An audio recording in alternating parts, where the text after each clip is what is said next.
Welcome to Kevin Deal Photography, where I take you on my journey through photography. On today's episode, we're going to be doing an in-depth review of the KW Revolution Plus magnetic filters from Kase.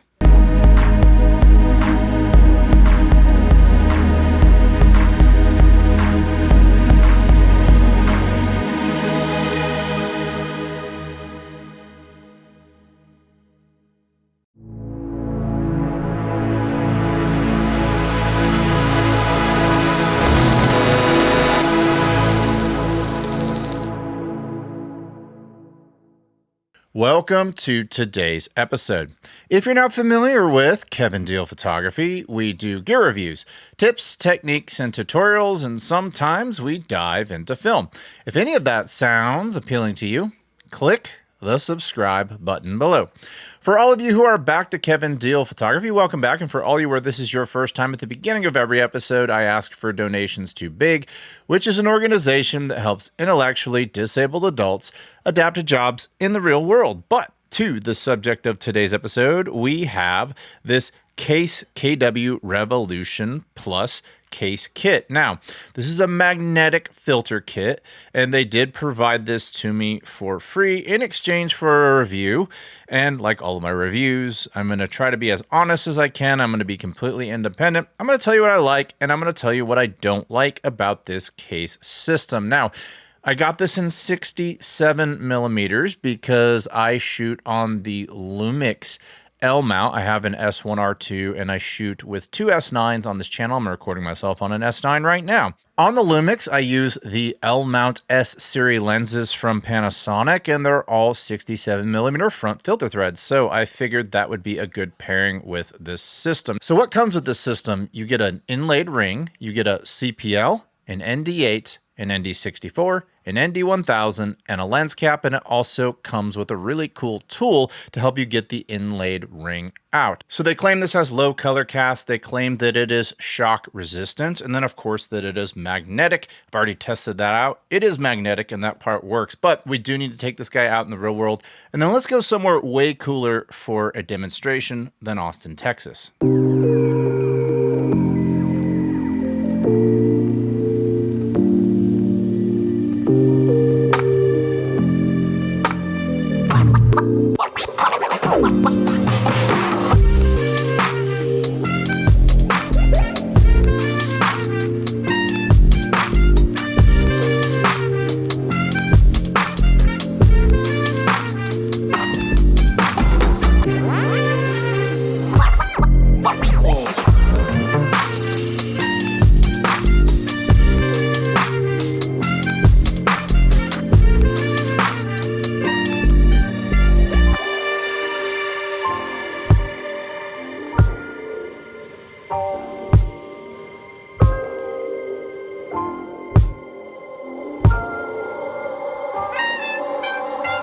All right, so I'm at the Oculus outside the World Trade Center, and it gives me a great opportunity to test out the ND8, the ND64, and the ND1000 for photography.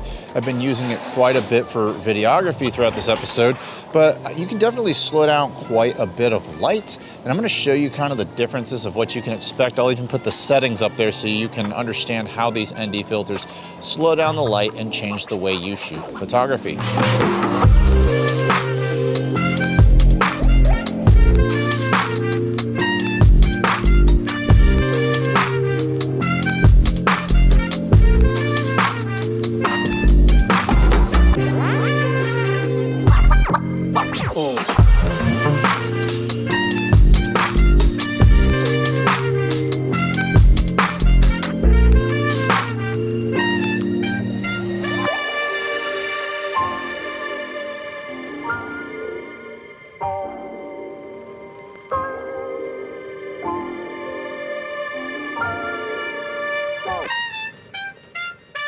All right, so all the video recording I've done up to this point has been mainly with the ND8.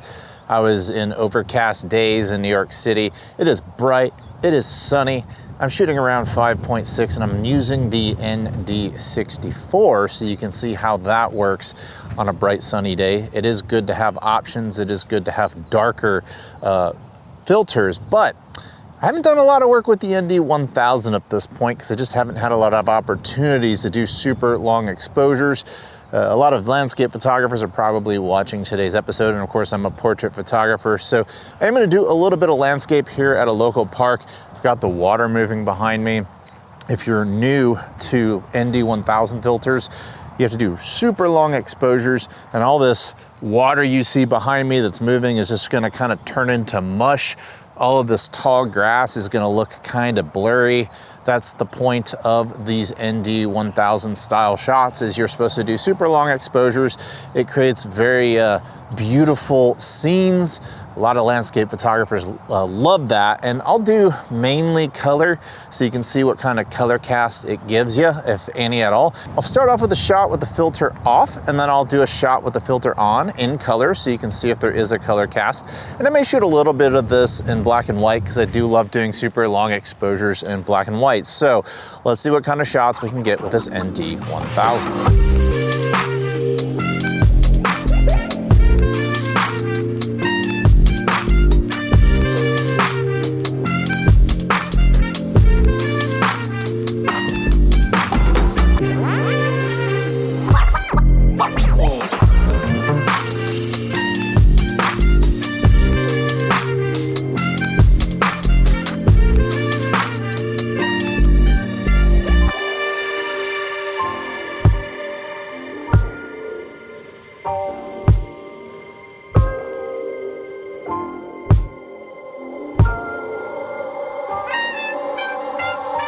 So here's a shot without any of the filters. Take a look at what happens in the highlights as I put on the ND8. I feel like maybe it does shift slightly pink, and then when I put the ND64 on, maybe it goes slightly green. I don't know. Let's take a closer look at the files. Okay, inside Capture One, I have the no filter on the upper left. On the right, that is the ND8, and down below at the bottom left, that is the ND64. As I switch between these three files, check out the levels on the left. You can see what's going on with the colors and how the colors shift. Now, in my opinion, this is nothing significant, but you do see some ever so slight shifts. But in general, these images are somewhat in the same ballpark. So for the price you pay for this, I wouldn't say these shifts are significant. All right, so I took these filters with me on a trip to New York City, and I used them on several shoots. So at this point, I have a pretty solid feel for them. So let's start with a few areas where I think there's some room for improvement. A minor annoyance is the plastic sleeves the filters come in. They tend to stick up inside the case and can catch on a zipper. When I was in a hurry, I often had to stop and really tuck the sleeves down to avoid the zipper snagging them. Next, while the case itself is something I'll mention in the pros, I do wish it were a bit more compact or a bit more slim. I wouldn't call it oversized, but there's definitely some unused space.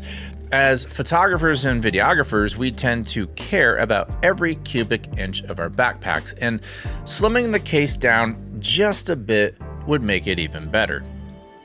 Lastly, I actually wish the magnetic adapter ring were a brighter color, something like orange or red. Right now it blends in so well with the lens it almost looks like it's a part of it. For some people that might actually be a plus, but the way I shoot, I'm constantly swapping lenses and moving between photo and video, since Lumix is such a hybrid system. When I'm shooting photography, I don't always need filters, and I'll sometimes forget which lens I last used them on. Because the ring is black, it blends in with all my lenses. Even something as simple as a small orange dot would make it so much easier to identify, especially in low light situations. This may not be an issue for everyone, but for my workflow, it definitely is. That's really it for the cons. There honestly aren't many. So let's talk about where Kase gets this system right, starting with the magnetic adapter ring. While I mentioned that I wish the ring were easier to see, Kase does include a dedicated tool to remove it from the lens. I've actually cut my finger before trying to remove traditional round step-up rings, so I really appreciate that Kase provides a safe, quick way to attach and detach the magnetic adapter. I also love that the kit comes with a hard case with internal dividers and a carabiner. It's easy to keep everything organized and quickly accessible, and that ties into another big pro: color coding. Each filter has a color-coded ring, making it easier to identify which filter you're grabbing. On top of that, Kase includes matching stickers that not only use the same colors, but also label the filter type by name. And they even provide you with several extra stickers in case yours deteriorate over time.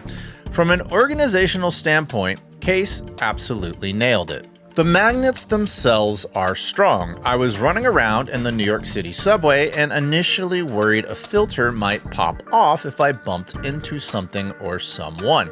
I've had bad experiences with weak magnetic systems from other brands, so that concern was based on real-world use. But the magnetic cap held up perfectly. I bumped my S9 into multiple people on the subway and never once lost the cap. If you're worried about magnetic strength, you really shouldn't be with this system. Based on my testing, I didn't notice any strange color casts. Everything looked neutral, and any shifts were minimal and easy to manage. That neutrality is a big plus, and it leads me to what's probably the most important factor: image quality. These filters deliver solid image quality, which is really all you can ask for. A good filter should do its job without getting in the way, especially when we've invested so much money into our lenses. This set absolutely meets that expectation. If image quality is your biggest concern, you have nothing to worry about. I didn't notice any obvious added vignetting in the corners either. The CPL was fantastic. When I wanted to remove reflections, it did a great job, and I didn't really notice much color cast. So, to the big question, should you buy this kit? Well, it covers most of what people need: CPL, ND8, ND64, and ND1000.